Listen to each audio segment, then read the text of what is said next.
Everybody, yes. Hey, yes. Welcome back to the Paid Search Podcast. Chris, I'm getting a lot of reviews about I'd give it 6 stars. 6 stars if Jason didn't make funny noises. So a lot of people think it's easy to host a podcast. A lot of people think it's easy to introduce a podcast. So why don't you just take it from the top, Chris? Let's go. Get us into the show. From the top. Here we go. All right, here's my version. Today is brought to you by optio.com/PSP. They are a great tool for PPC managers. If you manage Google Ads, you need this tool. Let me tell you, I have it pulled up on my screen right now, and I'm looking at it. And one of my favorite things is the dashboard view of all of my clients. I see cute little graphs up and down. I see numbers, plus and minus and up and down. I see red and green. And for each of my clients, I can see how many improvements are available, how many, if their spend is below or on track to spend for the month. I can adjust the names. I can adjust the spend for the month for each client to know if I'm on track. It's a great tool. And this is all a dashboard view that you can see yourself. Optio.com, opteo.com/PSP for a 6-week trial. You can try it out yourself and see just how neat the tool is. Thank you, Chris. Jason? And I want to thank Directive Consulting. Directive Consulting is the go-to B2B and enterprise search engine marketing agency. They offer it all: pay-per-click, SEO, conversion rate optimization, landing pages, content, social media marketing, digital PR, and all kinds of analytics, running search engine campaigns, pay-per-click campaigns, trying to get leads online for B2B and for large enterprise campaigns. It's different than the small little campaigns, and you really need an agency that specializes in that. That's what Directive does. So if you have an enterprise campaign you're running, a B2B campaign you're running, and you want to work with an agency that gets it, that gets great results, and not only gets qualified leads, but scales the ability to get qualified leads from all these different channels and get you great leads and more leads, check out Directive Consulting. Their website is directiveconsulting.com. You can see their case studies, and you can get a custom proposal. So yeah, everybody, welcome to the 158th episode of the Paid Search Podcast. Chris, I guess I don't have to worry about you taking over the intros anytime soon. No, there's a reason. When I've talked to people, we each bring something to the podcast, and I feel that I would not be able to fill the void that is Jason Rothman. The sassy, unpredictable attitude that just fills the holes of my dry, boring knowledge gap. That's how I feel like. Okay, that's what I bring. What do you bring? The knowledge gap. I think that's the knowledge gap. What are you saying? Nothing. I'm just saying. Because there's also this myth out there that you know more about Google Ads than I do. Well, knowledge is something that's acquired over time. I am older. That's the only thing I have going. I've been doing it longer. That's the only thing I have going. Yeah, that's true. I don't remember what day it is or why I'm here. Chris, can you just kind of butter me up just a little bit, make me feel a little better? Like, obviously, yes, of course, you know about every little crack and canvas of the Google Ads system because you're training people on it and you're constantly reviewing different features and all that kind of stuff. Features that people use that doesn't really help making money, but it's good to know how those features go. I, on the other hand, focus on what makes people money. And the things I know in Google Ads are, I know them like the back of your wife's hand, like the back of my hand. No, what? Mm-hmm. What? Like the back of my hand. So can you at least now that I've, been nice to you, can you be nice to me? Tell people what they're dealing with here. Well, do you know what you guys would have if it was just the Chris Schaefer podcast? You would hear about the list of the most boring, intimate things of Google Ads that you would never be able to sit through. It would be so predictable. I would say, okay, we're on our 158th episode of different types of keywords that you can try, and I would have 4 listeners. My mom would be one, and that would be it. If Jason, if you weren't here, the creativity would be all right. Let's put it. I was really looking for a little buttering me up, not just beating yourself down with a sledgehammer. No, you did not butter me up one thing. You just beat yourself down with a sledgehammer. Like, I don't agree with No, what you it said, wasn't. Chris. You would do a great show. You had a great show going before I met you, and we just added on to What? it. You know? I don't. What? I'm No. spinning out of control, Chris. It's the 4th of July. I don't do good on these holidays. The world has conspired today to make me act like a poor person. I'm just sitting Oh, around talking, yeah. hanging out, Yep. lounging. And No, then I'm you here have to to. work. I'm here to work. I'm here to work. And luckily, you're the only other person in the world, because the rest of the world takes off for the 4th of July. That's working. Right. I appreciate you doing the show, and appreciate you buttering me up there. So got a lot to talk about today, Chris. I think we're just, you know We're what? finishing I like up. the reviews of the week, but I just want to get into it today, because we're Yeah. finishing this Trapdoor series up. I think the Trapdoor series has done well. I think people enjoyed it. Mm. And today we're closing up with some mindset. And again, we don't use the word mistakes because we're talking about trapdoors. We use potential mistakes because some of these things could go down the road of making you do the wrong thing, but sometimes they work out as well. So it's about trapdoors. It's about potential mistakes. So Chris, mindset. I think these were kind of inspired by clients. Why don't you walk us through just how we were inspired to talk about the mindsets? Because clients don't touch accounts. They give guidance. They think about accounts, and then we touch them and Right. control them. Right. So these Right. things, why don't you just preview all three and tell us, like, these are our lists, but how do you hear these things from clients? Right. So when mindset becomes an issue is when someone has an idea of what Google Ads is and they don't understand practically how the system works. They think that it's a click and you get leads. You put $1 into the system and the system provides $2, which that does happen at times. But rarely is it as easy as just throwing keywords on there and just making money. It does not happen on any type of frequent basis. So the mindset that people have is that they don't understand how the system works and they have expectations that are beyond reality. And this discussion here, the final of the Trapdoor series, is a discussion of this is what reality is about. This is, number one, why your huge big budget that you have planned is not going to be the company saver that you've been going down the hole for the past 6 years, and you're going to turn the whole company around with some massive $10,000 a month budget. So another one is the time that you are. Excuse me. Another one that is very very common is CPA, cost per acquisition.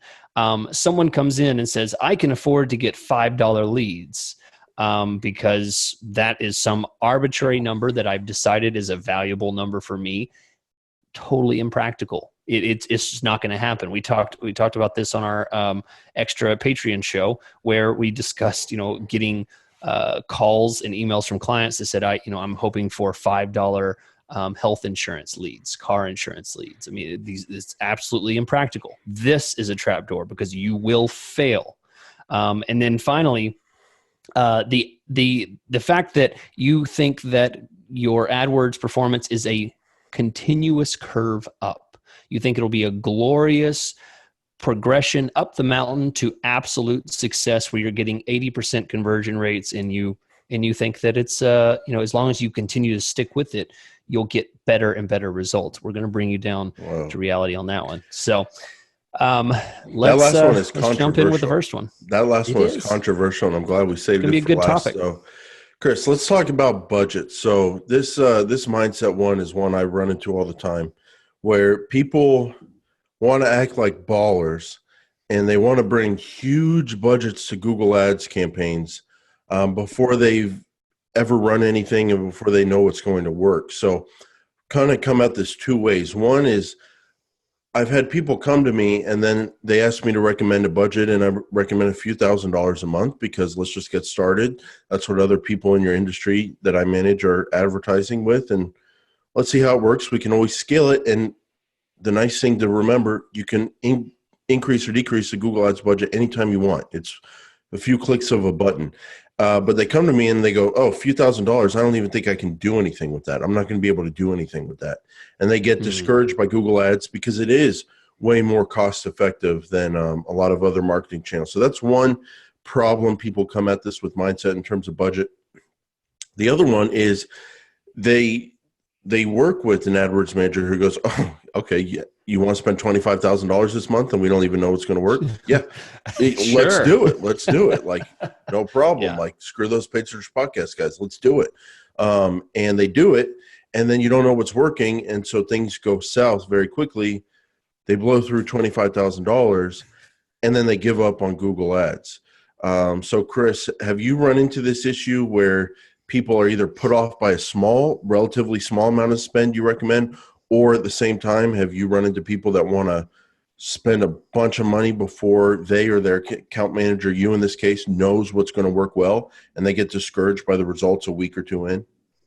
Yeah. Yeah. I mean, the way that I can paint the picture is I imagine someone driving a car and they just heard about this amazing new car that can just deliver some miraculous thing, right? And the car is the vehicle that's going to take them straight to some miraculous result. Okay. So they jump into this miracle car and hit the gas and realize that the speed that they're moving, even though there's a lot of movement in the engine, the car's roaring, some stuff's happening, but the amount of distance they're actually traveling is so slow that they will literally slam on the brakes. Like, only after slamming on the gas, they immediately slam on the brakes, shut the whole thing down, and quit and go somewhere else. It's exact opposite reaction of what they should have. And I see that all the time. People think that, just like you said, let's spend $25K. This is going to be amazing. It's going to turn everything around. We've been having trouble for years selling our cute little 3D holograms of puppies because we think people will want a 3D hologram of a puppy instead of a real puppy because this one doesn't poop on the ground. We're going to invest $25,000 into Google Ads because I need to make sure everybody sees it. We want to carpet bomb the entire United States because I want everyone to be saying this at Christmas. I'm going to have to get a 3D hologram puppy. And in the end, nobody wants the puppy. And nobody wants a 3D hologram puppy. And the money you spent did absolutely what it should have. It delivered the awareness. It delivered the traffic. But in the end, the spend volume was not what was going to make the difference. The difference was the right kind of tracking of the customers that you want to bring in, targeting the right kind of customers. That's what's going to be valuable to you. Right. Or you get a couple of people start a moving company, take on debt, buy a truck, fund the payroll for 60 days. And then they, instead of setting up their business more organically, where you maybe rent a truck, maybe you hire people as the work comes in, they've spent all this money. They have to get enough leads to fill up the calendar for 2 months, and they don't know how to make Google Ads work initially. So my message to people, Chris, would be just to seriously twofold. One, if an AdWords manager or someone at your company recommends relatively what seems like a small budget, don't let that discourage you, because at any time you want, it's just a few clicks of the button. Like, trust me, I've accidentally messed up with some typos, and you can spend money very quickly, very easily. You just raise your budget. And so don't be discouraged to start small. And then my other message to people who want to commit to a huge budget initially before they know what's going to work, you're doing it wrong. You're just so doing it wrong, because the nice thing with Google Ads, you can start at any level you want, including a small budget. Work with someone like myself or Chris. Find out what's going to work. You were going to come on there with broad match moving company keywords, maybe moving company phrase match, and I know that keyword doesn't generally work, and you're going to spend all this money. Well, why don't you just slow down, see what's working for a couple weeks, maybe a month, and then ramp it back up. And I think, Chris, the reason why people can't do that, and like people who can't do it, is because people they rely on Google Ads too much.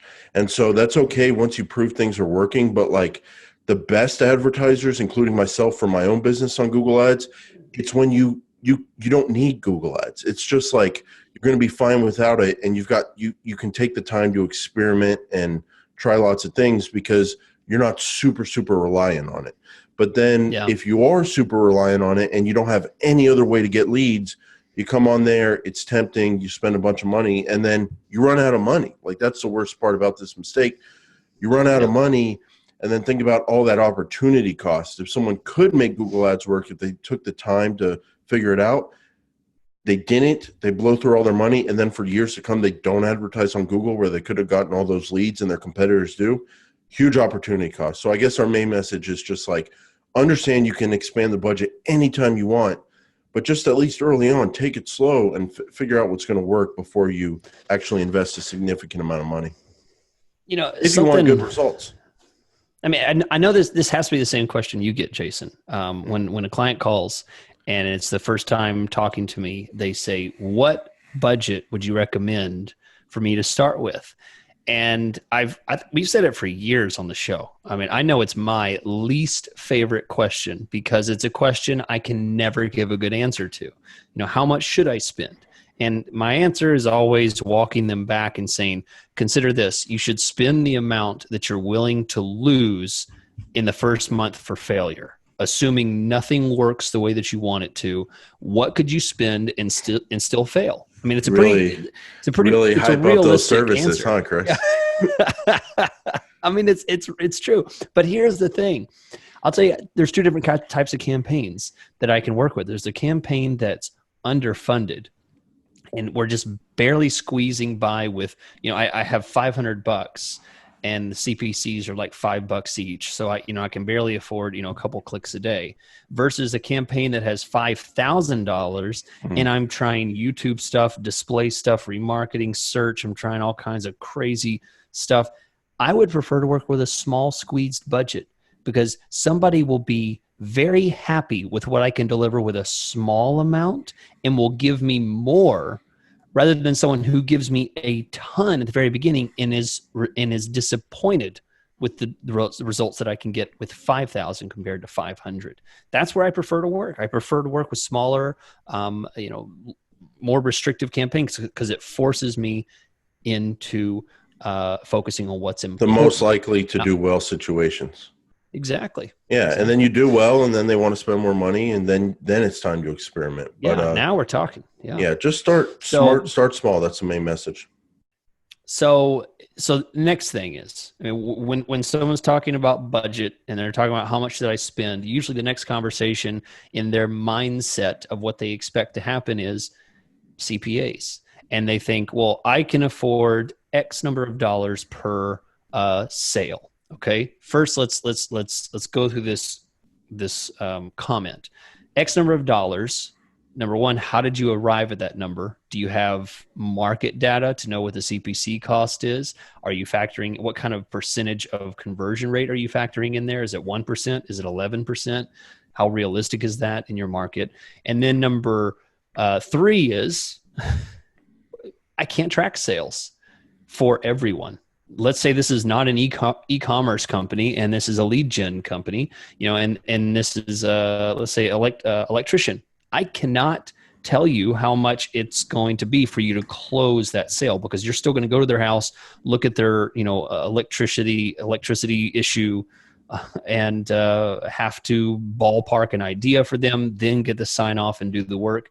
It's impossible for me to track that. So there's a lot of issues with just the phrase of, I want X CPA on, you know, sales. You have to realize that that's a very loaded question. There's a lot to be said there that we just can't realistically know. Yeah, the worst mindset mistake, Trapdoor, is where you think, where people come up with unrealistic cost per acquisition goals. So I've had movers come to me and they fill out the form, everything looks good, and then I'm like, they send an email and they're like, okay, and I would like to get new moving jobs at a cost of $50 each. Well, cost per click can be $20 in some markets. That's 2.5 clicks. Conversion rates can be 10%. It's just the numbers stop at it. They don't add up. And then alternatively, you tell them, okay, well, what's your revenue per average moving job? They're like $800.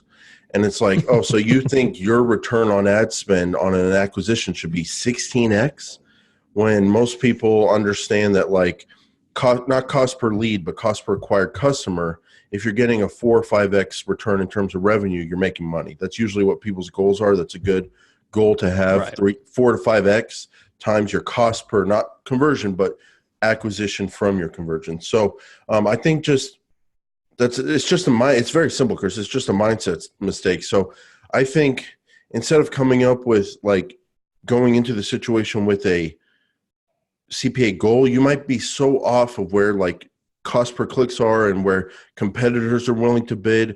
I would say just go into it, track your conversions, estimate or track how many conversions it takes to acquire a new customer, and then get your cost per acquisition. And your revenue should be 4 to 5 times that, and that means your ad spend is profitable. If it's lower than that, you're probably looking at a problem. But I would say it doesn't really help to have those expectations going in, because you don't really know what the cost per click is going to be. You don't really know what the conversion rate is going to be on your landing page with your intake staff. You don't know how many leads it's going to take to get a new customer. But of course, if we listen to everyone, Chris, everyone says if they can just get someone on the phone, their close rate is 100%. Of course it's not. Of course it's not. So No.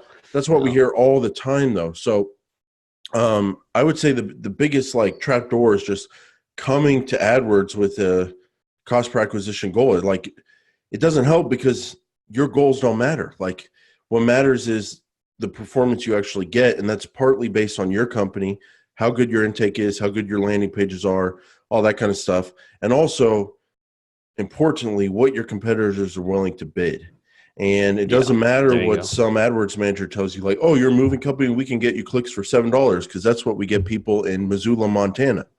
Well, you're not in Missoula, Montana. You're in Miami, and it's way more competitive. So it just changes from market to market, even across industries. So come and do it. Maybe have a soft goal, but don't manage that way. Manage to get the best results possible and see what's realistic. And if your cost per acquisition is not profitable and you want to continue on Google Ads, you got a few levers. You can increase your conversion rate. You can try to drop your bids, or you can charge more. That's one thing a lot of people don't look at, is charging more once they're actually starting to pay for these quality leads. Right. Okay. So, Jason, one thing I want to hit on here is you started to lay it out, and I'll finish the story, is, how people that ask, okay, how can I calculate a CPA? I mean, let's say I have a variable on every lead, on every sale that I get. I can't, I'm not selling 3D puppies. And I don't know exactly how much I make on every sale of a 3D puppy. Everything goes up and down. How do I calculate that? Jason said the first thing that you need to know, as you mentioned in your talk there, the first thing you need to know is cost per click. That's CPC. The average cost per click is going to be your determination of how much it actually takes to bring one person to your site. Okay. But the thing is, it's not going to take one click. That number alone does not tell you how much you get. Next, we need to know is how much can you really predict how people are going to react to your site, fill out the form, give you a call, something like that. Jason, you can give me some feedback on it, but I mean, conversion rates can range, and I'll give you some factors that can cause the range to go up and down. If you have a hard sale and, like, contact me now to begin type of form on your site, call me now to begin your conversation for my service. If it's that kind of call to action, then it's going to be lower. And, we might be talking about 1%, it might be 3%, but it's going to be definitely I'm going to say in the one digits. Okay.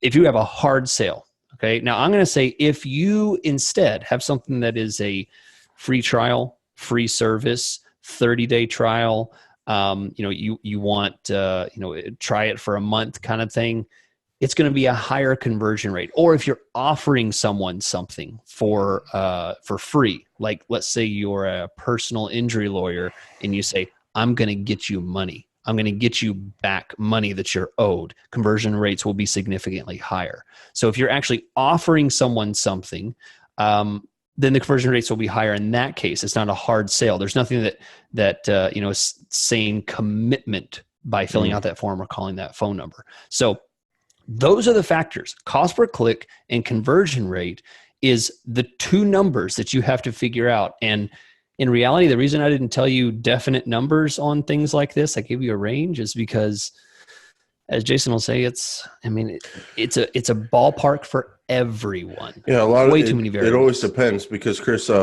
if you have a personal injury lawyer, that industry for whatever reason is just really set up well for Google Ads and getting conversions because people don't know personal injury lawyers. They don't have a recommended one from their friends and family. They have an urgent need. They're worried. They're scared. They go to Google, personal injury lawyer. They get taken to a personal injury lawyer page.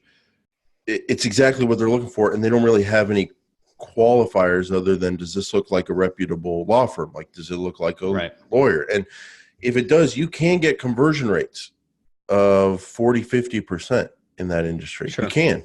Same thing in like an industry like long distance moving leads. Like, okay, you go to the page and it says, okay, just fill out the form with your email and name and we'll get you 5 free long distance moving quotes. It's like, it's pretty set up well for Google Ads, but then you're running like one of your B2B campaigns and your clients don't want to waste time with these people that aren't a perfect fit for their business to business service. And so there's a lot of stuff on the website trying to disqualify people. Like, we only work with companies this size, or the lead form, instead of being 4 questions long, is 15 questions long because they're trying to qualify people before they spend their resources on selling them. Then your conversion rates drop. And then you have things in the middle where, like a moving company, and you ask them to fill out a form with zip codes, and local moving company, and you can get 10, 20% if you're tracking all leads. But yeah, Chris, it just depends. I just want to throw out rothmanppc.com/profit. I've got this calculator there: average lifetime value of a new customer, cost per lead, number of leads it takes to acquire a new customer, cost per acquisition, and then it takes your average value of a new customer minus your cost per acquisition, gives you your profit, AdWords profit per customer. So lets you know if you're profitable. Now, Chris, let's get into I think the most controversial topic since Skags. Really, I mean, this is pretty controversial. Never-ending improvement. Some people think AdWords performance will always get better. Nope. At a certain point, it's as good as it's going to get. So I'm going to make that claim right now, Chris.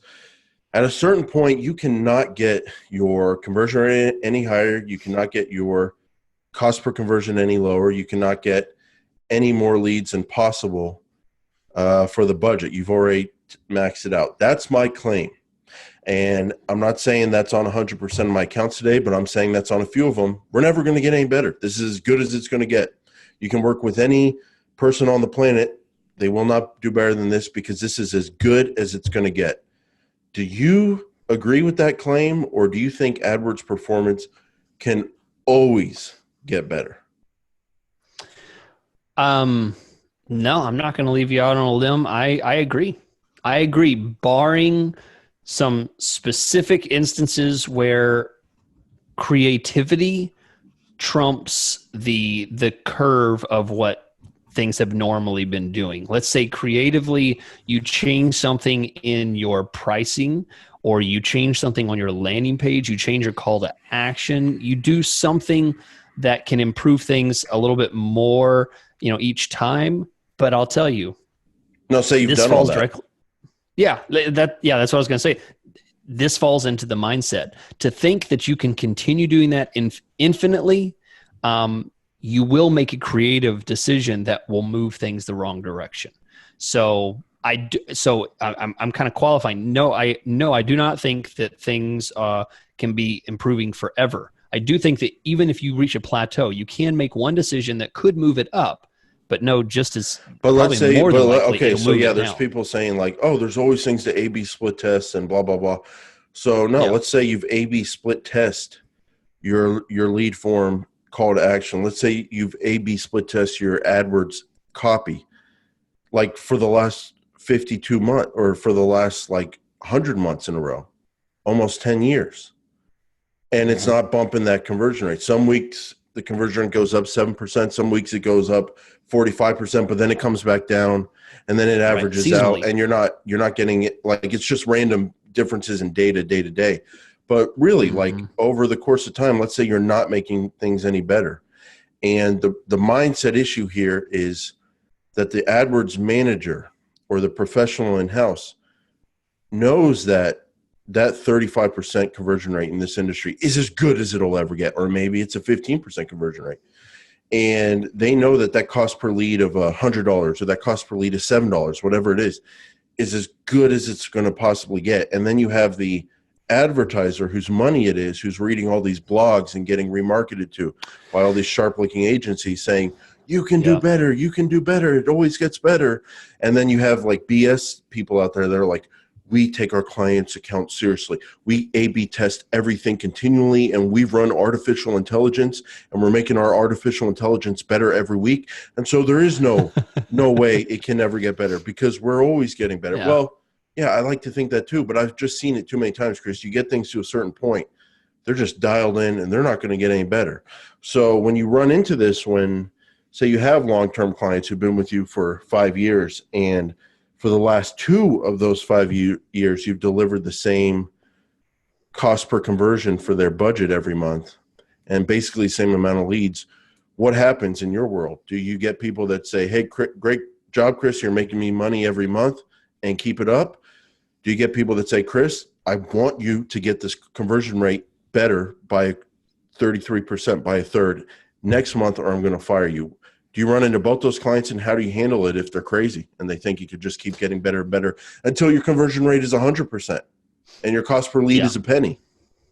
Right. What do you do? Right. That's the mindset. Well, I mean, there's a difference between what I do and what I would recommend some of our listeners do. But All right, let's I hear can it. tell you, I mean, I think I told you it was about a year and a half ago, or no, about 6 months ago. That's what it was.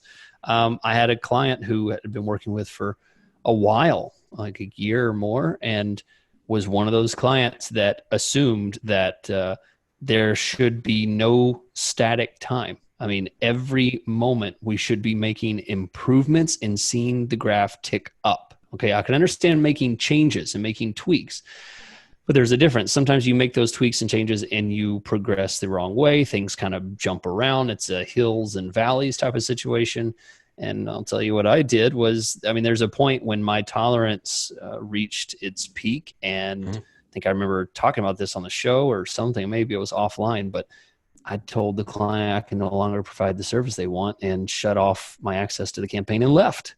Yeah. Because it does not get more miserable than being creative with a campaign and being told that it's not enough, that somehow I need to make miracles happen when we're performing at higher than. I'm talking about a client that had like a 40% bounce rate, and their search terms were immaculate. I mean, just beautiful search terms, right on quality type of stuff, and just being told, no, this is not, why haven't you been working on more of the search terms? Why do I see a few of these? He'll send me specific ones and say, why isn't this blocked? Has one impression, one click, it's like 400 down the list, and that kind of stuff. I just, I personally, I don't have time to deal with it. That's where the problem comes from, because there is, of course, an argument that, of course, in theory, that line of thinking, it's always correct. Like, yes, make things continually better. Who can argue with that? But what happens is that person that has a profitable situation that's making money from Google Ads every single month, they're just going to screw with it.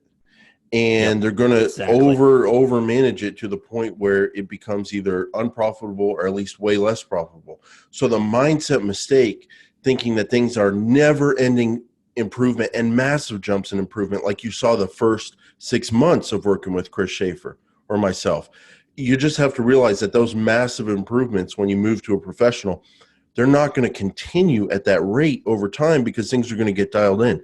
So instead of killing a golden goose, why don't you just leave the Google Ads campaign as profitable, and then use that energy to look at other marketing channels and try to finally make Facebook work for you, or try to finally invest in your website and move up and get more organic traffic and good SEO results. Like, there's plenty of other channels you can put that energy towards.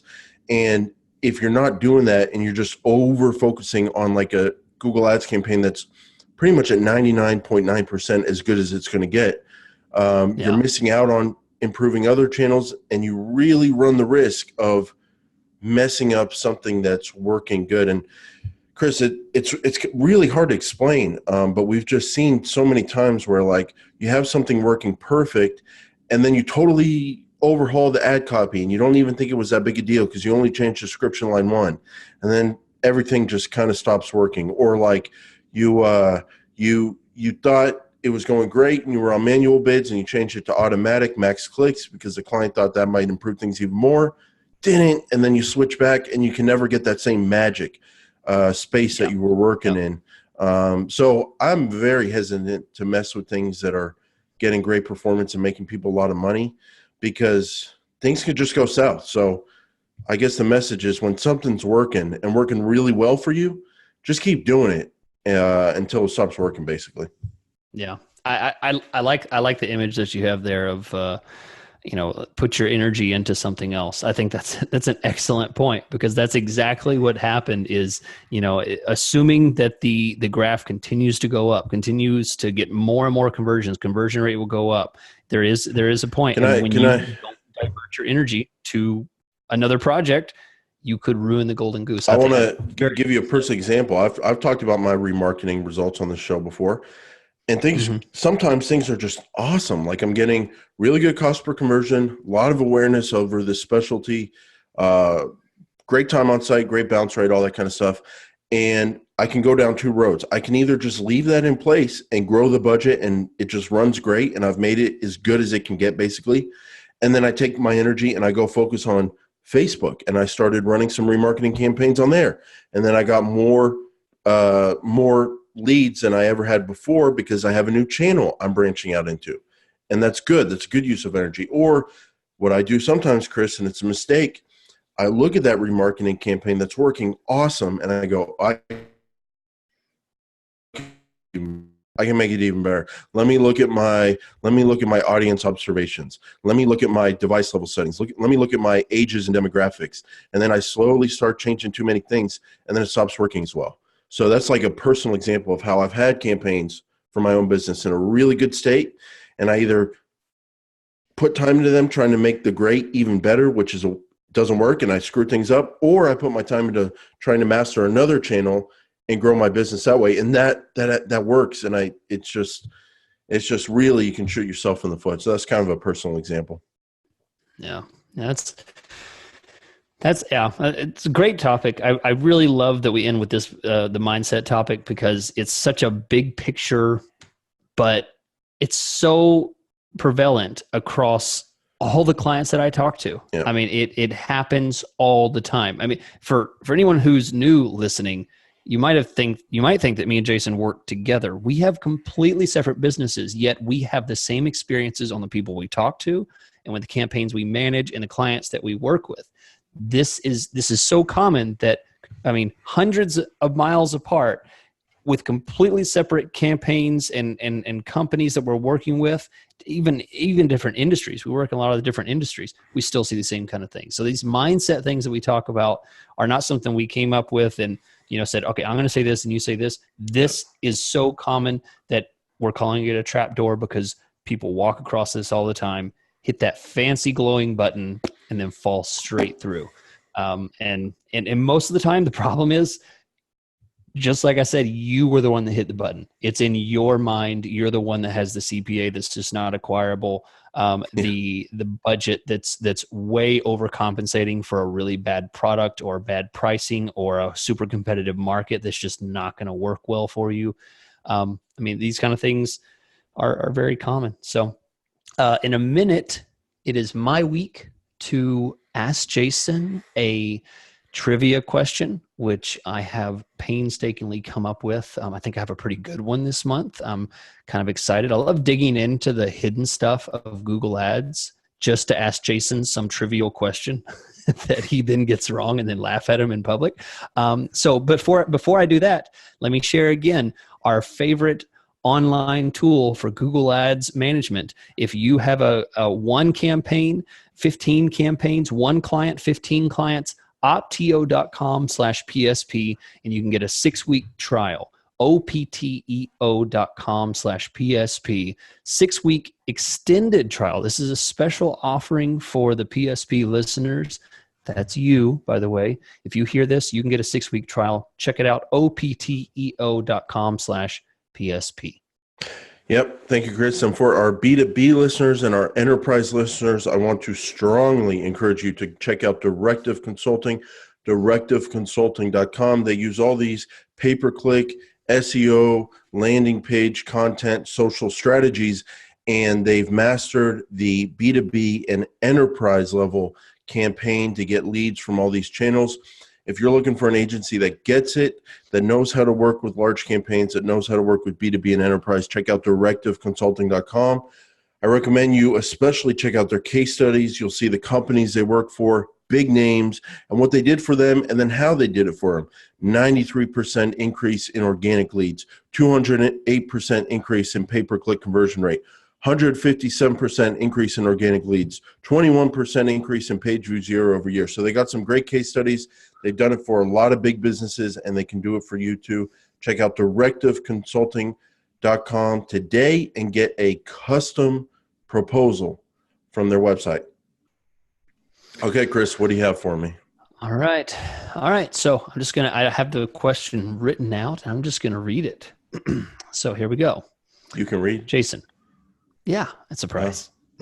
I read a lot. We'll talk about that. By the way, as soon as this is over, we're going to jump into the Patreon show where maybe I'll talk about the book that I'm reading, because I don't really have a lot to talk about right now except for personal stuff. But if you like things like learning about the business of Google Ads, want to know about what it's like to run a freelance company, run an agency, we talk about stuff like that. And hey, it's expensive to join. It's $2 a month. I know that's asking a lot, but chip in. We appreciate the support. So, Jason, yes. In the tools menu, okay, the tools up at the top, there's an option to view search attribution data, which includes useful information like how many clicks your ads receive at each position and your average cost per click compared to others in your industry. True or false? False. Okay. What is that? Your final answer? Final answer. You didn't even think about it out loud. Because I know this is something you've been wanting, different data at different positions, and you haven't been getting it. So I know it doesn't exist. So it's false. I knew that was border. I was hoping it would go the other way. You think, oh, you found what I was looking. Okay, it's true. It's false. It's absolutely not true at all. However, there is such a thing as search attribution data, and it is really interesting. It gives you information about how many clicks it takes to get to the center of the Tootsie Roll, or a conversion. So there's a lot of there's a lot of really interesting stuff that is not available on the Google Ads screen. Oh, this is sexy. This is sexy. 20% of your conversions took 2+ days to complete. Wow. Right. 20% of your conversions had cross-device activity the last 30 days. And check out Chris, the last 90 lag days, time 40% of my conversions took 2+ days to complete. Right. So if I have a bad day on Google Ads, don't give up. Yeah. Okay. Yeah. That's why suddenly things will just start working, and other times you'll just have slow weeks. So if there's any tip to learn here, this is the kind of thing that I love to share with clients, to say, like, Chris, why was last month so bad? I'll say, well, George, did you know that you're just letting the market know about you? Yeah. X% of your leads take 4 days in order to convert, so this is not a click and win type of thing. This is a click and wait. So this totally is like if you're a moving company and you're advertising movers in Dallas, and someone clicks on your ad and you pay Google $21, and then it says a bounce rate. It is true that sometimes they are bookmarking your page or writing down your site and then coming back to it in 2 days when they come back to all the sites they gathered and have the time to call in and get quotes. Yeah. Wow. Yeah. Or even the other metric, it takes more than one click for you to get a conversion. 2+ clicks. I see on my client, I see an 11% of their conversions come from more than 1 click. And there's some that are like 3 clicks, 4 clicks. So, I mean, there's really interesting stuff in there, and it just kind of opens your mind from that linear path from click to conversion. So, well, you got the question right. Good job. Oh, Chris, yeah, this has been an underserved topic on the Paid Search Podcast, attributions. Yeah. Maybe we should do a series. All right, play the music. This is going out like a movie. Maybe we should do an attribution series.